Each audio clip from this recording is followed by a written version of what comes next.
Alright, so this guitar is in standard tuning. E, A, D, G, B, E. Coldplay Sparks is not in standard tuning. Typically, you have to tune down your high E string to D. We're going to leave it in standard tuning though, and see what happens. How do I do this?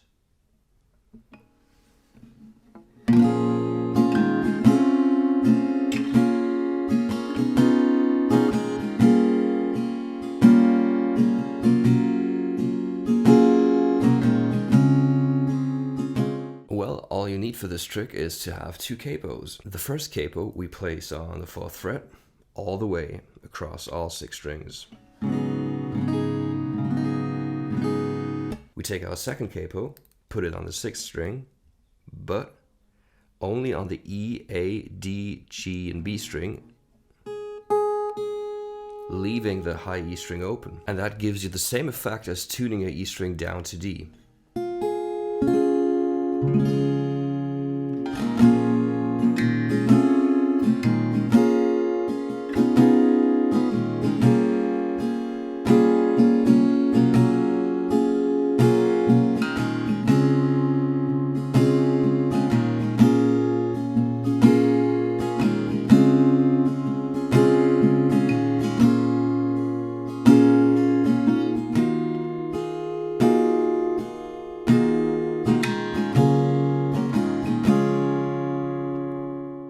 You might be thinking to yourself though, why should I get a second capo if I can just tune down a string 2 notes? That's not a big deal. Well, here's a couple of reasons why I think it's still worth it to get 2 capos, especially if you're a Coldplay fan. First of all, if you're playing these kinds of songs in a live setting, it might be a little cumbersome to keep having to change your tunings between songs. At least that's just my opinion. Also, it can be a little taxing on the strings if you keep changing the tuning. The only time I ever broke a string was when I was changing the tuning of my guitar, so there's also that. Finally, and probably most importantly, this trick doesn't only work for Sparks, it works for so many other Coldplay songs. Check this out. I actually first started doing this when I was playing Green Eyes and Warning Signs from Rush of Blood.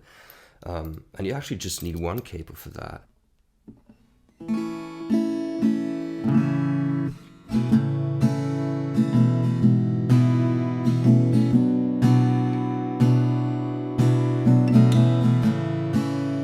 Warning sign.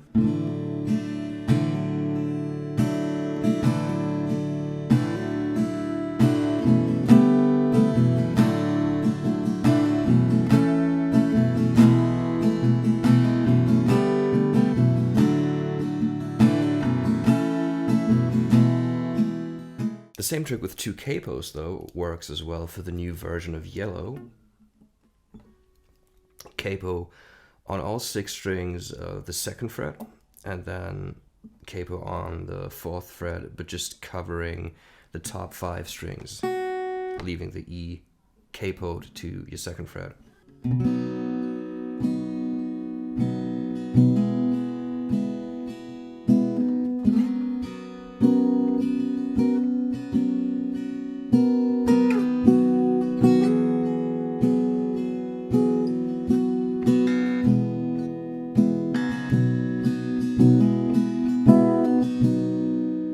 Same also goes for the new version of Lovers in Japan.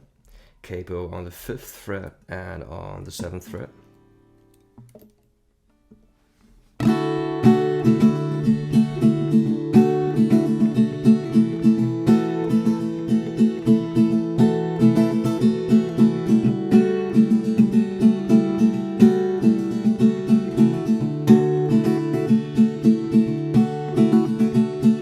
Finally, I think this is just a nice little trick you can use for your own creativity. Just mess around with it, get a little experimental with it. For example, you can also kind of imitate drop D tunings. Say we place our capo on all full 6 strings in the 3rd fret, and then we place it the other way around, leaving the top E string open. So placing it on the 5 strings below the low E string. And then you get this nice little drop D tuning feel.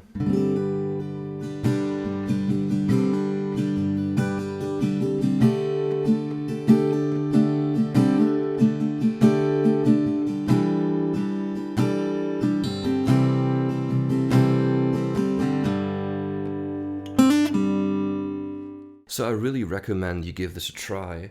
But let me tell you though, you probably want one of these capos by Shubb. I actually don't know how to pronounce it, so I kind of pronounce it the German way.